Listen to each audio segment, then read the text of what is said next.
नमस्कार दोस्तों, कैसे हैं आप सब। मैं हूं एस्ट्रोलॉजर मीनाक्षी और आज के इस वीडियो में बहुत बहुत स्वागत है आप सभी धनु राशि वाले जातकों का, यानी सेजिटेरियस ज़ोडिएक का। दोस्तों, सूर्य का राशि परिवर्तन हुआ है। 14 अप्रैल को सूर्य देव अपनी उच्च की राशि मेष राशि में चले गए हैं। सूर्य क्या है दोस्तों? सूर्य हम सभी जीवों के प्राण के कारक हैं, हमारे आत्म कारक हैं। सूर्य सकारात्मकता है, सूर्य पॉजिटिविटी है। जब भी अंधकार होता है दोस्तों तो हम भटक जाते हैं, हमें राह दिखाई नहीं देता, हमें कुछ भी समझ में नहीं आता कि किस दिशा में हमें जाना चाहिए। लेकिन जैसे ही सूर्य की रोशनी होती है सब कुछ प्रकाशमान हो जाता है, हमें दिशा दिखाई देती है, हमें डायरेक्शन मिलती है कि हमें किस तरफ जाना है, क्या करना है। कुछ ऐसा ही होगा आप लोगों के साथ भी, क्योंकि सूर्य आपके 9वें भाव के स्वामी हैं और 5वें भाव में चले गए हैं, मेष राशि में चले गए हैं। यहां पर नवम पंचम का योग भी बनता है। जब भी 9वें भाव के स्वामी 5वें भाव में जाते हैं तो राजयोग बनाते हैं। कुछ ऐसी ही स्थिति बन रही है आप सभी धनु राशि वाले लोगों के लिए। दोस्तों, कहते हैं कि जब आपकी कुंडली में सूर्य अच्छे बैठे हों तो फिर बाकी ग्रह कितने भी खराब क्यों ना हो, आपकी जीवन यात्रा अच्छी ही चलती है। कुछ ऐसी ही परिस्थितियां बन रही है इस वक्त आप लोगों के लिए।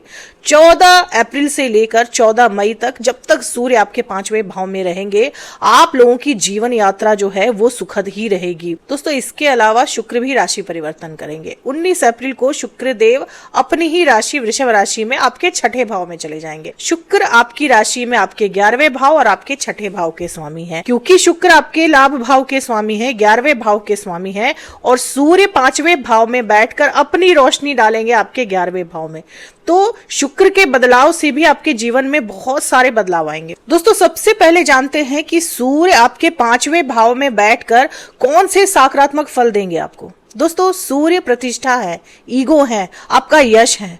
तो सबसे पहले ये सूर्य आपको यश देंगे, प्रतिष्ठा बढ़ाएंगे आपकी, क्योंकि 5वां भाव यश का भी होता है, प्रतिष्ठा का भी होता है, आपकी सामाजिक छवि का भी होता है। तो कहीं ना कहीं सम्मान बढ़ेगा आपका।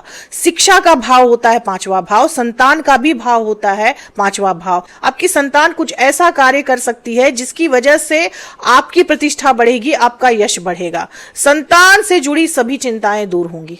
संतान को लेकर जो भी चिंता है आपके मन में, जो भी भय है, जो भी डर है, वो सभी दूर होगी। संतान से सुख मिलेगा, संतान से यश प्राप्ति होगी, संतान से धन की भी प्राप्ति होगी। आपकी संतान यशस्वी हो सकती है, यश बढ़ सकता है आपकी संतान का समाज में, दुनिया में। इसके अलावा यहाँ बैठे सूर्य पुत्र प्राप्ति के योग बढ़ा देते हैं। पुत्र प्राप्ति के योग बढ़ जाते हैं जब भी सूर्य आपके 5वें भाव में आते हैं और उच्च के होते हैं। तो पुत्र प्राप्ति की अगर आपकी इच्छा है तो वो पूरी हो सकती है। विद्यार्थियों के लिए जो 1 महीने का समय है ये गोल्डन पीरियड रहने वाला है।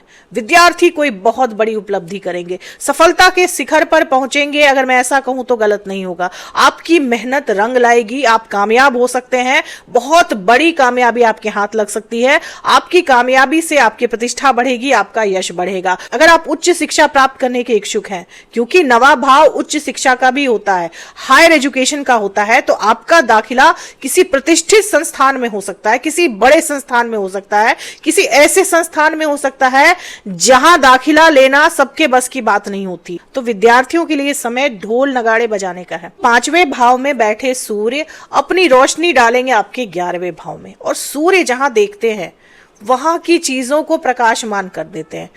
तो आपका सोशल सर्कल बढ़ेगा, अच्छे बड़े लोगों से जान पहचान होगी आपकी। आप जहां काम करते हैं वहां आपके ऊपर काम करने वाले लोग, आपके बॉस या फिर सुपर बॉस जो होंगे, वो आपकी तारीफ कर सकते हैं, आपके काम की सराहना कर सकते हैं। और यही वजह है कि प्रमोशन मिल सकता है आपको, तरक्की मिल सकती है आपको, कि ये सूर्य आपके 11वें भाव को, लाभ भाव को देख रहे हैं। तो लाभ तो आपको जरूर होगा। आपके दफ्तर में या तो आपका प्रमोशन हो सकता है, आपकी सैलरी इंक्रीज हो सकती है, आपको पद प्रतिष्ठा मिल सकती है, आपका सम्मान बढ़ सकता है, अवार्ड मिल सकता है, किसी तरह का रिवॉर्ड मिल सकता है, काम की सराहना होगी, आपकी प्रशंसा होगी, आपकी सराहना होगी। यानी चारों तरफ से यश मिलेगा आपको। अगर मैं ऐसा कहूं तो गलत नहीं होगा। दोस्तों, इस 1 महीने में 14 अप्रैल से लेकर 14 मई तक कोई बड़ी डिजायर, कोई बड़ी इच्छा आपकी पूरी हो सकती है। कोई ऐसी इच्छा जो बहुत लंबे समय से आप पूरी करना चाह रहे थे या आप चाह रहे थे कि मेरी इच्छा पूरी हो जाए, वो इच्छा अब आपकी पूरी हो सकती है, वो डिजायर आपकी पूरी हो सकती है। तो यहाँ बैठे सूर्य देव आपकी मनोकामना पूर्ण भी करते हैं। दोस्तों, सूर्य जब 5वें भाव में बैठकर आपके 11वें भाव को देखते हैं तो व्यक्ति खुद तो प्रतिष्ठित होता ही है, खुद तो नाम और यश कमाता ही है, लेकिन अपने परिवार को भी अपने साथ लेकर चलता है, अपने लोगों को नहीं छोड़ता, दूसरों के बारे में भी उतना ही सोचता है जितना कि वो अपने बारे में सोचे। तो यहाँ बैठे सूर्य आपको करुणा देते हैं, दया की भावना बढ़ाते हैं, आपके अंदर परोपकार की भावना जगा देते हैं। आप धार्मिक भी हो जाएंगे, धर्म कर्म में भी आपका मन लगेगा, क्योंकि 9वें भाव के स्वामी हैं सूर्य देव। तो जब 9वें भाव के स्वामी 5वें भाव में आएंगे तो आपका मन धर्म कर्म में भी लगेगा, ईश्वर में आपकी आस्था बढ़ जाएगी, आप अपने घर परिवार के लिए भी बहुत कुछ करेंगे। तो ये तो हुई सूर्य की बात। अब बाकी ग्रहों के बारे में भी बात कर लेते हैं। आपके 4थे भाव में मंगल, शनि और बुध की युति बनी हुई है, यानी अंगारक योग बना हुआ है। आप इस वक्त चाहेंगे कि कुछ समय मैं रिलैक्स करूं, घर में रहूं, कुछ दिनों की छुट्टी ले लूं, बहुत काम कर लिया, थक गया हूं, थोड़ा सा आराम करूं, लेकिन आप घर में भी नहीं रह पाएंगे, क्योंकि घर का माहौल ही कुछ ऐसा रहेगा। मंगल और शनि की युति बने और कलह कलेश ना हो, ऐसा हो ही नहीं सकता, क्योंकि ये जो अंगारक योग शनि और मंगल के मेल से बनता है, ये हर जगह कलेश बढ़ा ही देता है। और आपके तो 4थे ही भाव में बन रहा है, 4था भाव घर का होता है। आपके घर का माहौल तनावपूर्ण होगा, आपकी वाणी कठोर हो जाएगी, क्योंकि मंगल आपके 2रे भाव के स्वामी हैं और शनि के साथ युति बनाकर बैठे हुए हैं, तो वाणी आपकी कठोर हो जाएगी, जिस वजह से झगड़े और बढ़ सकते हैं। एक तो पहले से ही माहौल तनावपूर्ण होगा, और जब आपकी वाणी और कड़वी हो जाएगी तो ये झगड़े मसले और ज्यादा बढ़ सकते हैं। तो परिवार में अशांति अभी फिलहाल रहेगी जब तक मंगल और शनि की युति आपके 4थे भाव में बनी हुई है। अब बात करें वैवाहिक जीवन की। आपके 7वें भाव में बृहस्पति बैठे हुए हैं। 7वें भाव में बृहस्पति आपके वैवाहिक जीवन को अच्छा चलाते हैं, आपके वैवाहिक जीवन के लिए अच्छे माने जाते हैं, लेकिन तब जब आप अपने स्पाउस की बात माने। इस वक्त आपके लिए जरूरी है दोस्तों कि आप अपने जीवन साथी के सलाह से ही काम करें। आपके जीवन साथी का सलाह आपके लिए बहुत काम आ सकता है, क्योंकि गुरु बैठे हुए हैं आपके 7वें भाव में। गुरु से अच्छा सलाहकार कोई हो ही नहीं सकता। तो जब आप अपने स्पाउस की सलाह लेकर चलते हैं, उनकी सलाह से काम करते हैं, तो आपके वैवाहिक जीवन में तो मधुरता आती ही है, आपके जीवन में भी मधुरता आती है। आपके जीवन में जो भी रुकावटें आ रही हैं वो दूर होती हैं। तो इस वक्त अपने जीवन साथी की सलाह से ही आगे बढ़ें, उनकी सलाह मशवरा से ही कोई कार्य करें, आप देखेंगे कि उसमें आपको सफलता जरूर मिलेगी। अब बात करें व्यापारियों की। ऐसे तो व्यापारियों के लिए अच्छा समय है, लेकिन भाग दौड़ ज्यादा करनी पड़ेगी आपको ज्यादा मेहनत करनी पड़ेगी लाभ कमाने के लिए, क्योंकि राहु आपके 3रे भाव में है। 3रा भाव क्या है दोस्तों? 3रा भाव छोटी दूरी की यात्राओं का है, और बुध भी नीच के होकर आपके 4थे भाव में बैठ गए हैं। तो ऐसी स्थिति में व्यापारियों को लाभ कमाने के लिए ज्यादा भाग दौड़ करनी पड़ेगी। जितनी ज्यादा भाग दौड़ आप करेंगे उतना ज्यादा लाभ आप कमाएंगे। प्रेमी जोड़ों की बात करें तो सूर्य आपके 5वें भाव में उच्च के हैं। 5वां भाव आपके लव अफेयर्स का भी होता है, तो प्रेमी जोड़ों के लिए भी ये समय अच्छा है। आपके और आपके पार्टनर के बीच में जो कुछ भी प्रॉब्लम चल रही है वो सभी शॉर्ट आउट होंगी, लेकिन यहाँ ध्यान ये रखना है कि सूर्य है दोस्तों, सूर्य एक हार्श प्लैनेट है, सूर्य गर्म प्लैनेट है।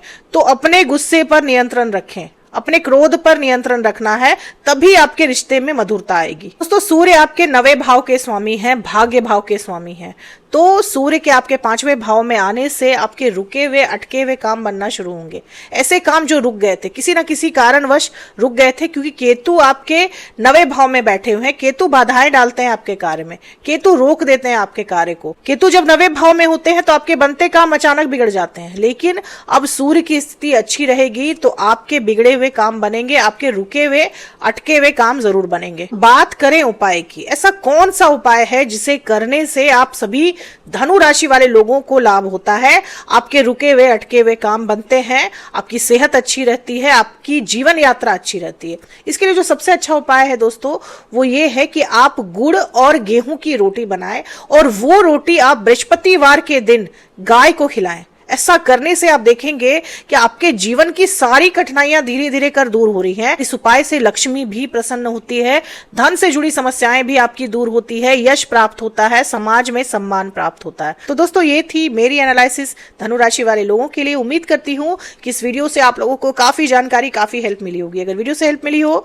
तो चैनल को सब्सक्राइब करें, लाइक करें, शेयर करें, कमेंट करें और बेल आइकन जरूर दबा दें दोस्तों। तब तक के लिए जय माता दी, जय श्री।